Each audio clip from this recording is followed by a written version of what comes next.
الطاف حسین کی جانشینی کا معاملہ تھا یا پھر تحریک انصاف کو لانے کا سلسلہ؟ کراچی میں امن و امان کی صورتحال کو بہتر کرنا تھا یا پھر ایک نئی لیڈرشپ کو سامنے لا کر کھڑا کرنا تھا؟ ستمبر 2015 میں الطاف حسین پر لگنے والی پابندی اور اس کے 8 ماہ کے بعد ایک نئی جماعت کی یا پھر ایک نئے پریشر گروپ کی لانچنگ تھی، یعنی کہ 3 مارچ سن 2016 کو۔ آج اس واقعے کو تقریباً 9 سال گزر چکے ہیں، اور کیا پی ایس پی کا پروجیکٹ بند ہو چکا اور اس کے کھلنے کی وجوہات کیا تھی؟ آج کا پروگرام خصوصی طور پر اسی پر انحصار کرے گا۔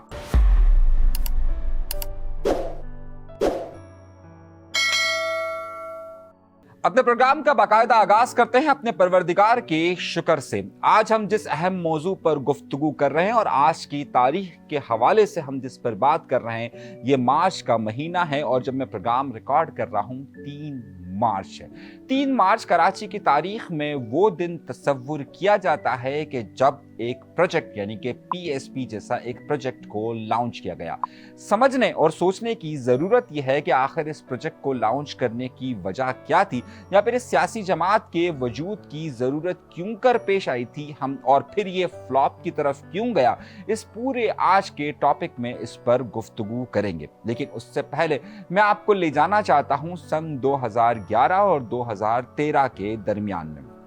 2 بڑی باتیں تھیں۔ سن 2011 میں کراچی میں امن و امان کی صورتحال انتہائی خراب تھی۔ امن کمیٹی کے نام پر بھتہ اور پھر اس کے ایم کیو ایم سے ہونے والے تصادم کی ہر جگہ پر مثال دی جا رہی تھی۔ اس ساری صورتحال میں یہ بات بار بار کہی جا رہی تھی، اور اس وقت جو ڈی جی رینجرز تھے رضوان اختر صاحب، انہوں نے معروف صحافی طلعت حسین کو انٹرویو دیتے ہوئے سن 2011 میں اور 2013 میں یہ بات کہی تھی کہ کراچی میں ایک بڑے گرینڈ آپریشن کی ضرورت ہے جو انتظامی اور سیاسی اور معاشی معاملات کو دیکھے۔ یہ ان کے اس وقت کے الفاظ تھے، اس لیے کراچی میں آپریشن کا ایک بڑا ہی سلسلہ کہا جا رہا تھا، اور اس میں جو سب سے اہم کردار تھا وہ تھا ایم کیو ایم یعنی کہ الطاف حسین صاحب کا۔ اس وقت الطاف حسین صاحب کی ایم کیو ایم میں ایک چہرہ خود بن چکا تھا، یعنی کہ بقول خالد مقبول صدیقی صاحب کے، جو کہ اس وقت ایم کیو ایم پاکستان کے رہنما ہیں۔ انہوں نے پچھلے دنوں ایک انٹرویو میں یہ بات کہی کہ اس زمانے میں کچھ لوگ اپنے ترقیاتی کاموں کی وجہ سے اپنے آپ کو الطاف حسین صاحب کا جانشین تصور کر رہے تھے، یعنی کہ مصطفیٰ کمال صاحب کی طرف انہوں نے یہ بات واضح طور پر اشارہ دیا تھا۔ اس وقت ایم کیو ایم میں الطاف حسین صاحب کی طبیعت کے حوالے سے بھی کافی گفتگو کی جا رہی تھی، اور پھر 2013 میں جو الیکشن ہوا تھا اس پر ہم بعد میں بات کرتے ہیں۔ یہ 2 بڑے معاملات تھے، اور تیسرا جو بڑا معاملہ تھا وہ تھا ایک نئے اور پروجیکٹ کی لانچنگ، یعنی کہ عمران خان کو پروجیکٹ کے طور پر لے کر آنا اور اس قیادت کو سنبھالنا۔ سن 2011 اکتوبر میں اس پروجیکٹ کو لانچ کیا گیا، اور اسے یہ کہا جا رہا تھا کہ سن 2013 کے الیکشن تک ایک بڑے پریشر گروپ کے طور پر لایا جائے گا۔ کچھ لوگ خیال یہ تھا کہ ان کو شاید وزیر اعظم تک کے عہدے پر لایا جائے گا، اور اس وقت کی مقتدرہ قوتیں، اس وقت کی اسٹیبلشمنٹ عمران خان کو لانا چاہتی تھی۔ یہ 3 بڑی وجوہات تھی جس کی بنیاد پر project P S P launch ہوا، اور کس طریقے سے لانچ ہوا اس پر ہم گفتگو کے سلسلے کو آگے بڑھاتے ہیں۔ لیکن پھر درخواست یہ کہ اگر آپ نے چینل سبسکرائب نہیں کیا تو سبسکرائب ضرور کیجیے۔ 2013 میں الیکشن ہوتے ہیں اور کراچی میں امن و امان کی صورتحال کنٹرول نہیں ہوتی، ایم کیو ایم وفاق کا حصہ نہیں بنتی، اور اس وقت ستمبر 2013 کے اندر کراچی میں ایک فوجی آپریشن کے آغاز کی بات ہوتی ہے۔ ایم کیو ایم اس کی حمایت کرتی ہے، اور ایم کیو ایم کو یہ بات ہوتی ہے کہ کسی طور پر امن کمیٹی کو کنٹرول کیا جا سکے، جبکہ دوسری طرف پاکستان مسلم لیگ نون کی وفاقی حکومت اور سندھ کی صوبائی حکومت کے ساتھ اس وقت کی اسٹیبلشمنٹ اس حوالے سے مکمل ساتھ دینے کی بات کرتی ہے۔ یہ آپریشن امن و امان کے نام پر شروع ہوتا ہے، لیکن 2014 تک اس کی حیت میں مکمل طور پر تبدیلی رونما ہو چکی ہوتی ہے۔ اس میں یہ تینوں عنصر کو ذرا ذہن میں رکھیے گا۔ سب سے پہلا عنصر کراچی میں امن و امان کی صورتحال۔ اب کراچی میں امن و امان کی صورتحال کے ساتھ ساتھ وہاں پر ایک بڑا معاملہ یہ ہو چکا ہوتا ہے کہ جو ڈی جی رینجرز رضوان اختر صاحب ہوتے ہیں، وہ راحیل شریف صاحب کے چیف آف آرمی اسٹاف بننے کے بعد اب ڈی جی آئی کے عہدے کی طرف آگے بڑھ رہے ہوتے ہیں۔ یہ ایک بہت بڑی تبدیلی تصور کی جاتی ہے اور کراچی میں اس ساری صورتحال میں اس ایک اہم عنصر کا ہونا بہت زیادہ ضروری سمجھا جاتا ہے۔ دوسری طرف ایم کیو ایم میں جو اختلافات موجود ہوتے ہیں اس میں مصطفیٰ کمال صاحب کیونکہ خود اپنے آپ کو یا دیگر لوگ اپنے آپ کو جانشین تصور کر رہے ہوتے ہیں، الطاف حسین صاحب کی طبیعت ٹھیک نہیں ہوتی ہے اور اسی دوران پھر رابطہ کمیٹی کے ساتھ 90 میں ہونے والا واقعہ ہوتا ہے اور مصطفیٰ کمال صاحب یہاں سے دبئی روانہ ہو جاتے ہیں۔ اس میں انیس فہیم خانی صاحب کا بھی اس وقت کردار ہوتا ہے اور انیس فہیم خانی صاحب بھی دبئی روانہ ہو جاتے ہیں۔ دوسری طرف ایم کیو ایم کے جو لندن میں کچھ قیادت ہوتی ہے وہ بھی وہاں سے چھوڑ کر جا چکی ہوتی ہے اور یہاں پر عشرت العباد اب ایم کیو ایم کی ترجمانی کر رہے ہوتے ہیں وفاق کے نمائندے کے طور پر اور ایم کیو ایم کے گورنر کے طور پر، لیکن ان کے اختلافات بھی شدت اختیار کرنا شروع کر جاتے ہیں۔ دوسری طرف یہ دو معاملات چل رہے ہوتے ہیں اور تیسری طرف خاص طور پر شدت آئی ہوئی ہوتی ہے عمران خان کے پروجیکٹ کی طرف، اور عمران خان کا دھرنا 2014 کے اندر جاری ہوتا ہے۔ ایک ایم کیو ایم کے ساتھ غلطی کہہ لیجئے یا ایم کیو ایم کا کوئی بھی معاملہ کہہ لیجئے، اس وقت ایم کیو ایم سے کہا جاتا ہے کہ آپ ہر صورت میں عمران خان کو سپورٹ کریں، لیکن ایم کیو ایم کی لندن کی قیادت ایک بہت بڑا فیصلہ کر دیتی ہے اور وہ فیصلہ یہ ہوتا ہے کہ جب پارلیمنٹ ہاؤس کے باہر وہاں پر سارا مظاہرہ جاری ہوتا ہے، اس وقت پاکستان مسلم لیگ نون کی سپورٹ میں پاکستان پیپلز پارٹی اور اس وقت کی ایم کیو ایم بھی چلی جاتی ہے اور تمام جو سیاسی قوتیں پارلیمنٹ کے اندر موجود ہوتی ہے وہ عمران خان کے خلاف اتحاد تشکیل دے دیتی ہے، جبکہ اس وقت ان سے کہا جاتا ہے ایم کیو ایم سے کہ جناب آپ اس معاملے سے دور رہیں۔ اس کی سزا پھر بعد میں نواز شریف صاحب کو بھی ملتی ہے جسے عہدے سے ہٹایا جاتا ہے، آصف زرداری صاحب کو ملک چھوڑ کر جانا پڑ جاتا ہے اور یہاں پر ایم کیو ایم کے خلاف آپریشن میں تیزی آ جاتی ہے۔ الطاف حسین صاحب اور اس وقت کی ڈی جی آئی کے درمیان ایک معاملات کو طے کرنے کے لیے گورنر سندھ کردار ادا کرتے ہیں، لیکن وہ نہیں ہو پاتا، جبکہ دوسری طرف ایم کیو ایم کی ناراض قیادت لندن کے اندر دبئی کے اندر باقاعدہ سے کئی مقتدرہ قوتوں کے ساتھ رابطے میں موجود ہوتی ہے۔ اب معاملہ یہ ہوتا ہے کہ اب الطاف حسین صاحب کے اثر کو کم کرنے کے لیے ایک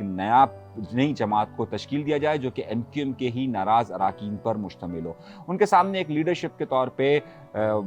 خاص طور پہ مصطفیٰ کمال صاحب کا نام موجود تھا یا پھر دیکھا جا رہا تھا، لیکن مہاجر قومی موومنٹ حقیقی کے ناکامی کے بعد یہ بات کہی جا رہی تھی کہ کیا کوئی سیاسی جماعت اس کی جگہ لے سکے گی، اور جو اندر سے سیاسی جماعت ٹوٹے گی اس کا نتیجہ سن 1990-91 میں بننے والی مہاجر قومی موومنٹ کے طور پر سامنے موجود تھا۔ ایم کیو ایم سے تعلق رکھنے والے بڑے بڑے نام یہ مشورہ دیتے ہیں مقتدرہ قوتوں کو کہ جناب ان کی جگہ پر ایک پریشر گروپ تشکیل دیا جائے اور وہ pressure group M Q M کے لوگوں پر ہی مشتمل ہو، جو بعد میں الطاف حسین صاحب کی طبیعت بھی ناساز ہے، الطاف حسین صاحب کو ہٹا کر وہ pressure group M Q M کو پر اپنا کنٹرول حاصل کر لے۔ یہ ابتدائی منصوبہ ہوتا ہے اور اس منصوبے میں کئی لوگ اہم کردار ادا کر رہے ہوتے ہیں کہ چاہے جس میں عشرت العباد کی دبئی کے اندر ہونے والی مصطفیٰ کمال وغیرہ سے ملاقات اور اس کے بعد کی روانگی، اور پھر وہ دن آتا ہے کہ جب ستمبر 2015 میں الطاف حسین صاحب کی تقاریر پر مکمل طور پر پابندی عائد کی جاتی ہے کہ الطاف حسین صاحب کا رابطہ منقطع کر دیا جائے اور اسی رات کو کراچی اور حیدرآباد کی سڑکوں سے الطاف حسین صاحب کی تصاویر کو ہٹا دیا جاتا ہے۔ اب یہ پورے 10 سال ہو چکے ہیں کہ جب الطاف حسین صاحب کی تصاویر کراچی کی سڑکوں پر آویزان نہیں کی جاتی اور ان کی تقاریر پر پابندی عائد ہے، لیکن اس کے باوجود بھی ایم کیو ایم میں وہ مسئلہ نہیں ہوتا، لیکن دوسری طرف ایم کیو ایم کے اندر فرسٹریشن بڑھتی جا رہی ہوتی ہے اور ایم کیو ایم لندن کی فرسٹریشن کے ساتھ ساتھ یہاں پر